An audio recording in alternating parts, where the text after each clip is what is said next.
Your Module 6 Leadership Exercise. Before you build your first agent, you need to know what to build. This exercise will identify your highest value opportunity.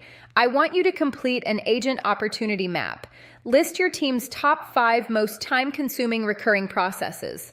These are the tasks that happen every day, every week, or every month that eat up hours of human effort. For each process, answer 3 questions. How often does it happen? How many steps are involved? Which apps or systems are touched? Score each opportunity using this formula. Time saved x frequency. Build complexity. The higher the score, the better the return on your setup time. Select your top priority. This will become your project for Module 7, where we will actually build the agent. Then I want you to take one more step.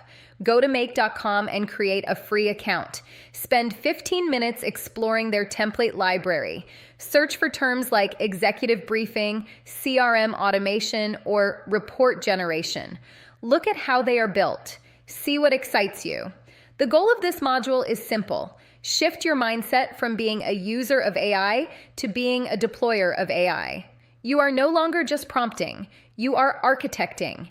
In Module 7, we will take the opportunity you identified and build your first real production-ready agent. You will learn the exact steps to create a workflow that runs your business while you focus on leadership. Let's go build your AI workforce.